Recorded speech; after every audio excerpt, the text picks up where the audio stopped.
आज आपण structure of antibody समजून घेणार आहोत।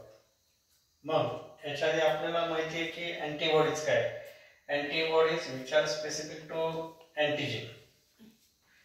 हे अँटीबॉडीचं काम काय, अँटीजनशी फाईट करणं। परंतु याच्या आधी आपल्याला समजून घ्यायचं की स्ट्रक्चर ऑफ अँटीबॉडी। मग आपण आज स्ट्रक्चर ऑफ अँटीबॉडी समजून घेणार आहोत।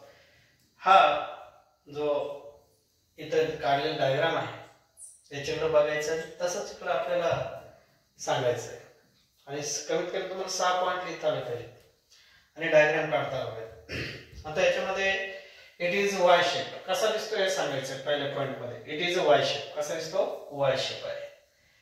मग दुसरा पॉइंट लक्षात घ्यायचं की it is made up of 4 polypeptide chain. 4 polypeptide chain पासून बनलेला आहे।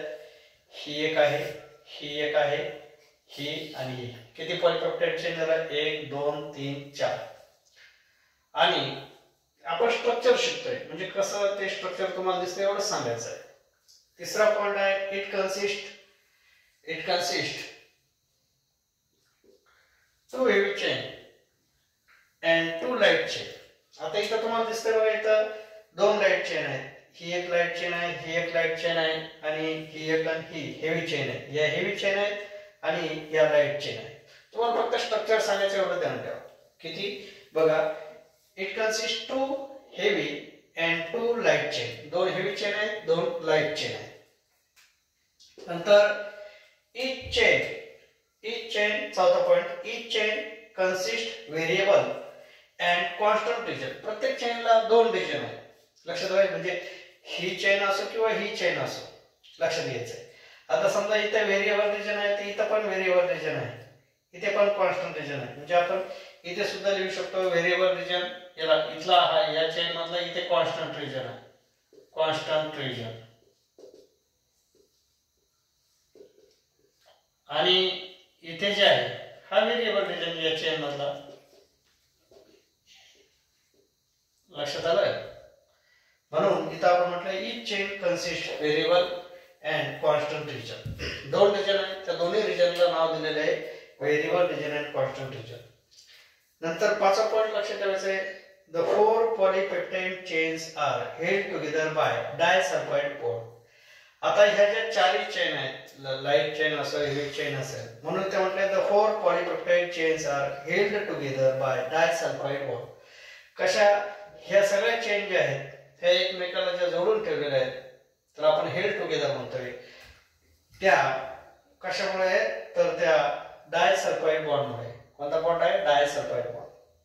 आपण स्ट्रक्चर बघतोय एवढंच लक्षात ठेवायचं। नंतर 6वा जो आहे variable region constitute antigen binding site, त्याला आपण पॅराटोप्स म्हणतो। काय म्हणतो, पॅराटोप्स। म्हणजे ह्या जे काय व्हेरिएबल रिजन आहे, इथं हा असो किंवा हा असो, लिहिताना एकाच ठिकाणी नाव दिलंय, हा असो किंवा हा असो, इकडे हा किंवा हे अँटीजन बाइंडिंग साइट आहे। काय, अँटीजन बाइंडिंग साइट, लक्षात घ्यायचंय। आणि मग variable region constitute antigen binding site, त्याला आपण म्हणतो पॅराटॉप्स। म्हणजे एखादा, आता एक स्ट्रक्चर पर्यंत ठीक आहे एवढे पॉइंट, पण पुढे ज्यावेळेला अँटीजन अँटीबॉडी कॉम्प्लेक्स आपल्याला बघायचे आहे तो नंतरचा भाग आहे। पण तुम्ही हे स्ट्रक्चरचे पॉइंट लक्षात ठेवायचे। हे 6 पॉइंट आहेत। समजा तुम्हाला स्ट्रक्चर ऑफ अँटीबॉडी हा 3 मार्कला आला, तर कमीत कमी तुम्हाला हा डायग्राम असा काढायचा आहे। या डायग्रामला 4 नावं देणं अपेक्षित आहे पूर्ण डायग्राम काढून। आणि मग हे 6 पॉइंट घ्यायचे। 3 मार्कला आला, 4 पॉइंट, 4 ते 5 पॉइंट लिहायचे आणि डायग्राम काढायचा। अशा प्रकारे तुम्हाला स्ट्रक्चर ऑफ अँटीबॉडी हा बोर्डाचा महत्त्वाचा प्रश्न आहे। ह्युमन हेल्थ अँड डिसीज मधला हा जो काही भाग आहे स्ट्रक्चर ऑफ अँटीबॉडी, हा अशा प्रकारे मी तुम्हाला समजून सांगितलेलं आहे। जर तुम्हाला हे समजलं असेल तर लाईक करा, शेअर करा, सबस्क्राईब करा आणि डाउनलोड करा। धन्यवाद।